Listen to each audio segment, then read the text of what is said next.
Hayya akkam jirtu daawwattoonni fi hordoftoonni chaanaalii Daapteek bakka jirtanitti nu keessatti nagaan jaarras viidiyoo biraatti deebi'ee dhufeera. Viidiyoo irra keessatti kan waliin ilaallu haard diskii yookiin haard diraayivii kompiitara keessanii akkamitti akka paartishinii adda addaatti qoodanii fayyadamuu dandeessan isinitti agarsiisa. Yookaan immoo paartishinii adda addaatti qoodanii fayyadamtoota paartishiniiwwan isaan kaan diiliit gochuudhaan ispeesii isaan qabatanii jiran gara paartishinii tokkotti qofa deebisuudhaan akkamitti akka fayyadamuu dandeessan isinitti agarsiisa. Viidiyoo kana amma xumuratti daawwadhaan affeerraa kootii turtii gaarii.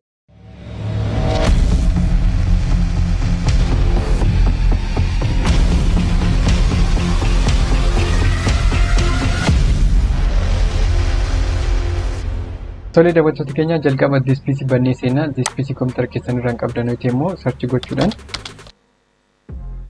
bantanii seentu jechuudha. Sana booda paartishiniiwwan qabdan asitti liistii isaanii argattu. Fakkeenyaaf kan kurratti akkuma argaa jirtan lookaalsii qofa fayyadamaa jira. Lookaalsii irraa immoo giigabaatii 69.9 free space qaba jechuudha. Kanaaf paartishinii maqaan isaa lookaal D jedhamu qabiyyeen isaa immoo giigabaatii 50 ta'e osoo irraa qoodee fayyadamuu barbaade as kana minimize godheen ba'a. Then booda this PC irratti right click manage yookaan immoo this PC desktop irraan qabdan yoo ta'e iddoo search kanatti search gochuudhaan right click then booda manage kan jedhu seentu. Then booda page kana isin fida page kana erga isin fidee booda disk management kan jedhu click gootu. Amma akkuma argaa jirtan isaan kun partitioniiwwan jiranidha. Partitioniiwwan kun lamaan healthy partition jedhamu. Automatically systemni kompiitaraa kan create godhudha. Useroota miti yookiin fayyadamtoota kompiitaraa miti kan create godhu partitioniiwwan isaan kana sistema kompiitaraatu automatically create godha. Fakkeenyaaf osoon right click godhee isinitti agarsiise optioniiwwan jiran hunduma isaanii disable godheera. Option help jedhu qofatti enable ta'ee jira. Isa kanas osoo right click godhee isinitti agarsiise option help jedhu qofatti enable ta'ee argattu jechuudha. Kanaaf isaan kun partitioniiwwan namoonni create godhan osoo hin taane sistemni kompiitaraa create godhanidha. Gidduurratti immoo kan argattan lookaalsiidha. Diispiisii keessa seenee kan argadhu jechuudha. Giigabaatii 50 qoodee fayyadamuu yeroo barbaade lookaalsii kana irratti right click godha.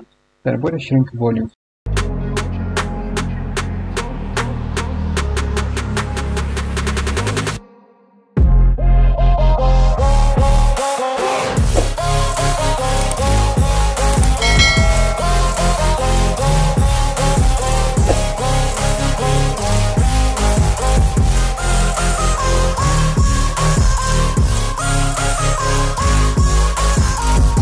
Sana booda haala kanaan fida. Enter the amount of space to shrink megabyte jedha. Kanaaf space isin barbaadan giigabaatii amma isin barbaadan megabyteedhaan gashitu jechuudha. Fakkeenyaaf giigabaatii 50 barbaade waan ta'eef giigabaatii 50 megabyteedhaan meeqa akka ta'e calculate gochuudhaaf calculator banee tanan giigabaatii 50 baay'isuu 1024.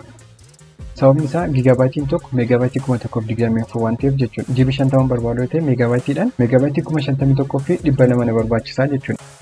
Meegabaatii 51 fi 200 egaan guutee booda shrink.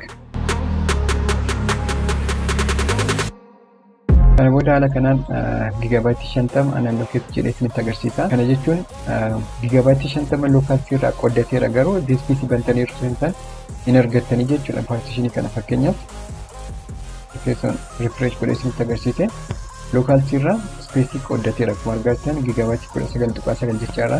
Giigabaatii 50 irraa qooddateera garuu asitti hin argitanii jechuudha. Paartishinii isin create gootan unallocate jedhee waan jiruuf. Kanaaf paartishinii unallocate jedhee jiru kan allocate gochuudhaaf right click irratti godha. Kana booda new simple volume kan jedhamu click godha. Kana booda next ammas next jedha. Kana booda as keessatti maqaan kennuuf hin danda'a. Local kan jedhu maqaan kennaafi finish.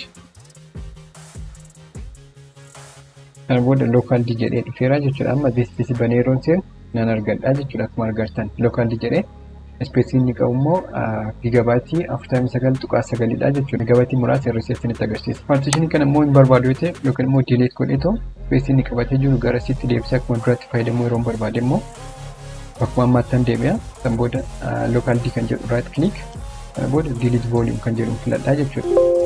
Kana booda yes. Ammas yes click godha. Kana booda unallocate jedhee jira akkuma argaa jirtan ispeesii qabateera. Refresh godhee osoo isinitti agarsiise ispeesii qabateera garuu ispeesii qabatee jiru gara lookaalsiitti hin deebisu. Kanaaf ispeesii inni qabatee jiru sun gara lookaalsiitti akka deebi'u lookaalsii irratti right click kana booda extend volume kan jedhu filadhaa jechuudha. Kana booda next finish. Spacing local dick qabatee jiru sun guutumaan guututti gara local sitti deebi'eera jechuudha. Akkuma argaa jirtan gabaatti 69.9 jechaadha. Tole daawwattoota keenya viidiyoon irra qabadhe kana fakkaata jaallattan like godhaa yaadaaf gaafachuu qabaattan koomentii irratti naaf barreessaa. Yeroo ta'an viidiyoo biraan amma deebi'utti turtii gaarii.